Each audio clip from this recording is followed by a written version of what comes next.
ಎಲ್ರಿಗೂ ನಮಸ್ಕಾರ. ನಾನು ಬಿಂದು. ವೆಲ್ಕಮ್ ಟು ಮೈ ಚಾನಲ್ ಬಿಂದು ಸಿರಿ ಕಿಚನ್. ಇವತ್ತಿನ ರೆಸಿಪಿ ನಾರ್ಮಲ್ ಆಗಿ ಸಮ್ಮರ್ ಅಲ್ಲಿ ಎಲ್ರ ಮನೆಯಲ್ಲೂ ಮಾವಿನಕಾಯಿ ಉಪ್ಪಿನಕಾಯಿ ಅನ್ನೋದು ಮಾಡೇ ಮಾಡ್ತೀವಲ್ವಾ. ಸೊ ಇವತ್ತು ಈ ವಿಡಿಯೋದಲ್ಲಿ ನಮ್ಮ ಮನೆಯಲ್ಲಿ ಪ್ರತಿ ವರ್ಷ ಮಾವಿನಕಾಯಿ ಉಪ್ಪಿನಕಾಯಿ ಅನ್ನೋದು ನಾವು ಹೇಗ್ ಮಾಡ್ತೀವಿ ಅಂತ ಈ ವಿಡಿಯೋದಲ್ಲಿ ಶೇರ್ ಮಾಡ್ತಾ ಇದ್ದೀನಿ. ಸೊ ಯಾರೆಲ್ಲ ಫಸ್ಟ್ ಟೈಮ್ ನನ್ನ ಚಾನಲ್ ನೋಡ್ತಾ ಇದ್ದೀರಾ, ಸಬ್ಸ್ಕ್ರೈಬ್ ಮಾಡ್ಕೊಂಡು ನೋಡಿ. ಸೊ ಫಸ್ಟ್ ಇಲ್ಲಿ ಮೊದಲಿಗೆ ಮಾವಿನಕಾಯಿ ಅನ್ನೋದು ಹುಳಿ ಇರುವಂತಹ ಮಾವಿನಕಾಯಿನ ತಗೋಬೇಕು. ನಾನು ಇಲ್ಲಿ ಮಾವಿನಕಾಯಿ ಚೆನ್ನಾಗಿ ತೊಳೆದು ಒರೆಸಿ ಆಮೇಲೆ ಇಲ್ಲಿ ಕಟ್ ಮಾಡ್ತಾ ಇದ್ದೀನಿ. ಸೊ ಮಾವಿನಕಾಯಿ ಅನ್ನೋದು ಸ್ವಲ್ಪ ಬಲ್ತಿದ್ರೆ ಚೆನ್ನಾಗಿರತ್ತೆ. ಇದನ್ನು ಪೀಸಸ್ ಆಗಿ ಕಟ್ ಮಾಡ್ಕೊಂತಾ ಇದ್ದೀನಿ.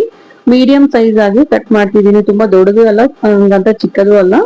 ಒಂದು ಮೀಡಿಯಂ ಸೈಜ್ ಆಗಿ ಕಟ್ ಮಾಡ್ಕೊಂಡು ಸೈಡ್ಗೆ ಎತ್ತಿಟ್ಟಿದ್ದೀನಿ. ಸೊ ನೆಕ್ಸ್ಟ್ ಇಲ್ಲಿ ಮೆಜರ್ಮೆಂಟ್ ಗೆ ನಾನು ಇಲ್ಲಿ ಗ್ಲಾಸ್ ಮೂಲಕ ಮೆಜರ್ಮೆಂಟ್ ಹೇಳ್ತಾ ಇದ್ದೀನಿ. ಇದೇ ಗ್ಲಾಸ್ ಅಲ್ಲಿ ನಾನು 5 ಗ್ಲಾಸ್ ಆಗುವಷ್ಟು ಮಾವಿನಕಾಯಿನ ತಗೊಂಡಿದ್ದೀನಿ. ಯಾವ ಗ್ಲಾಸ್ ಅಲ್ಲಿ ನಾವು ಮಾವಿನಕಾಯಿ ತಗೊಂತಿದೀವೋ ಅದೇ ಗ್ಲಾಸ್ ಅಲ್ಲಿ ನಾವು ಬೇರೆ ಪದಾರ್ಥಗಳು ಮೆಜರ್ಮೆಂಟ್ ಆಗಿ ತಗೋಬೇಕಾಗತ್ತೆ.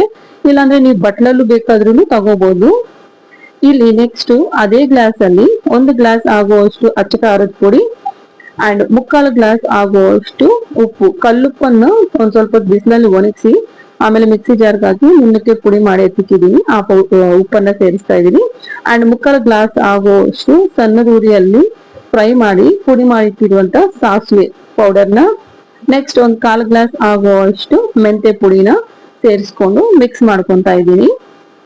ಮೆಂತೆ ಕಹಿ ಇರೋದ್ರಿಂದ ಒಂದೇ ಕಡೆ ಇಟ್ಬಿಟ್ರೆ ಟೇಸ್ಟ್ ಅಷ್ಟು ಚೆನ್ನಾಗಿರಲ್ಲ. ಸೊ ಇದೆಲ್ಲ ಚೆನ್ನಾಗಿ ಮಿಕ್ಸ್ ಆಗೋವರೆಗೂ ಮಿಕ್ಸ್ ಮಾಡ್ಕೊಂಡು ಒಂದ್ ಸೈಡ್ಗೆ ಎತ್ತಿಕ್ಕೋಬೇಕಾಗುತ್ತೆ. ನೆಕ್ಸ್ಟ್ ಇಲ್ಲಿ ಮೆಜರ್ಮೆಂಟ್ ನಾವ್ ಯಾವ ಗ್ಲಾಸ್ ಅಲ್ಲಿ ಮಾವಿನಕಾಯಿ ತಗೊಂಡಿರ್ತೀವೋ ಅದೇ ಗ್ಲಾಸ್ ಅಲ್ಲಿ ಇದು ಮೆಜರ್ಮೆಂಟ್ ಅನ್ನು ತಗೋಬೇಕು.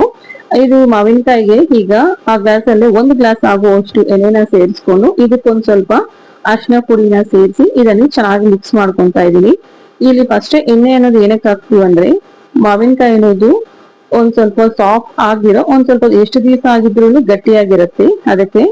ನೆಕ್ಸ್ಟ್ ಇಲ್ಲಿ ಕಲ್ಸಿಟ್ಕೊಂಡಿರುವಂತಹ ಮಾವಿನಕಾಯಿಗೆ ಪುಡಿ ಮಾಡಿಟ್ಕೊಂಡಿರುವ ಪೌಡರ್ನ ಸೇರಿಸ್ಕೊಂಡು ಚೆನ್ನಾಗಿ ಮಿಕ್ಸ್ ಮಾಡ್ಕೊಂತಾ ಇದ್ದೀನಿ. ಸೊ ಒಂದ್ ಸ್ವಲ್ಪ ಮಿಕ್ಸ್ ಮಾಡಿದ್ಮೇಲೆ ಮಿಕ್ಕಿರೋ ಭಾಗನ ಸೇರಿಸಿ ಇನ್ನೊಂದು ಗ್ಲಾಸ್ ಆಗುವಷ್ಟು ಎಣ್ಣೆನ ಸೇರಿಸಿ ಚೆನ್ನಾಗಿ ಮಿಕ್ಸ್ ಮಾಡ್ಕೊಂತಾ ಇದ್ದೀನಿ. ನಾನು ಇಲ್ಲಿ ಕೈಯಲ್ಲಿ ಮಿಕ್ಸ್ ಮಾಡ್ತಾ ಇದ್ದೀನಿ. ನೀವು ಕೈಯಲ್ಲಿ ಮಿಕ್ಸ್ ಮಾಡುವಾಗ ಯಾವುದೇ ತರ ತ್ಯಾವಿನ ಅಂಶ ಇಲ್ದಿರ ನಾವಿಲ್ಲಿ ನೋಡ್ಕೋಬೇಕಾಗುತ್ತೆ. ಒಂದ್ ಸ್ವಲ್ಪ ತ್ಯಾವ ಇದ್ರೂನು ಮಾವಿನಕಾಯಿ ಉಪ್ಪಿನಕಾಯಿ ಅನ್ನೋದು ಕೆಟ್ಟೋಗುತ್ತೆ. ಸೊ ಅದಕ್ಕೆ ಇಲ್ಲಿ ನೋಡ್ಬೋದು, ಇಲ್ಲಿ ಕಲರ್ ಅನ್ನೋದು ಎಷ್ಟ್ ಚೆನ್ನಾಗಿ ಬರ್ತಾ ಇದೆ ಅಂತ. ಇಲ್ಲಿ ನಾರ್ಮಲ್ ಆಗಿ ನಮ್ಮ ಮನೆಯಲ್ಲಿ ಅಷ್ಟು ಖಾರದ ಪುಡಿನ ನಾನು ಮೆಣಸಿನ್ಗೆ ಹಾಕೋವಾಗ್ಲೇ 3/4 ಭಾಗ ಅಷ್ಟು ಬೆಡಗೆ ಮೆಣಸಿನ್ಕಾಯಿ, 1/4 ಭಾಗ ಅಷ್ಟು ಖಾರದ ಮೆಣಸಿನ್ಕಾಯಿನ ಹಾಕಿ ಪುಡಿ ಮಾಡಿರ್ತೀವಿ. ಸೊ ಅದಕ್ಕೆ ಈ ತರ ಕಲರ್ ಬರುತ್ತೆ. ಯಾವುದೇ ತರ ಫುಡ್ ಕಲರ್ ಏನು ಆಡ್ ಮಾಡಿಲ್ಲ ಇಲ್ಲಿ. ನೆಕ್ಸ್ಟ್ ಬಿಡಿಸಿಟ್ಟಿರುವ ಬೆಳ್ಳುಳ್ಳಿನ ಒಂದ್ ಇಡೀ ಆಗುವಷ್ಟು ಬೆಳ್ಳುಳ್ಳಿನ ಸೇರಿಸಿ ಚೆನ್ನಾಗಿ ಮಿಕ್ಸ್ ಮಾಡ್ಕೊಂಡು ಈ ತರ ಏರ್ ಟೈಟ್ ಕಂಟೈನರ್ ಬಾಕ್ಸ್ ಹಾಕಿ ನಾನು ಒಂದು 3 ದಿವಸ ಸೈಡ್ಗೆ ಇರ್ತೀನಿ. 3 ದಿವಸ ಆದ್ಮೇಲೆ ನೋಡ್ಬೋದು ಎಣ್ಣೆ ಎಲ್ಲ ಚೆನ್ನಾಗಿ ಮೇಲೆ ತೇಲ್ತಾ ಎಷ್ಟ್ ಚೆನ್ನಾಗಿದೆ ಆಗಿದೆ ಅಂತ ಒಂದ್ ಒಳ್ಳೆ ಘಮ ಪರಿಮಳ ಬರ್ತಿದೆ. ಅಂಡ್ ಇದ್ರಲ್ಲಿ ಟೇಸ್ಟ್ ಅಷ್ಟೇ ತುಂಬಾನೇ ಚೆನ್ನಾಗಿರುತ್ತೆ. ಮಾವಿನಕಾಯಿಯಲ್ಲಿರುವ ಹುಳಿ, ನಾವು ಹಾಕಿರುವ ಉಪ್ಪು, ಖಾರ ಎಲ್ಲಾನು ಹೊಂದ್ಕೊಂಡು ತುಂಬಾನೇ ಟೇಸ್ಟಿ ಆಗಿರುತ್ತೆ. ಆಲ್ರೆಡಿ ನಾವು ಟೇಸ್ಟ್ ಮಾಡಿದೀವಿ. ಬಿಸಿ ಅನ್ನದ ಜೊತೆ ಒಂದ್ ಸ್ವಲ್ಪ ತುಪ್ಪನ ಹಾಕೊಂಡು ಮಾವಿನಕಾಯಿ ಹಾಕೊಂಡು ತಿಂತಿದ್ರೆ ತುಂಬಾನೇ ಟೇಸ್ಟಿ ಆಗಿರುತ್ತೆ. ಇದನ್ನ ನಾವು ಈ ತರ ಜಾರ್ಗ್ ಹಾಕಿ ಒಂದು ಕ್ಲಾತ್ ಅನ್ನ ಹಾಕಿ ಒಂದ್ ದಾರ ಕಟ್ಬಿಟ್ಟು ಆದ್ರೂ ಇಡ್ಬೋದು.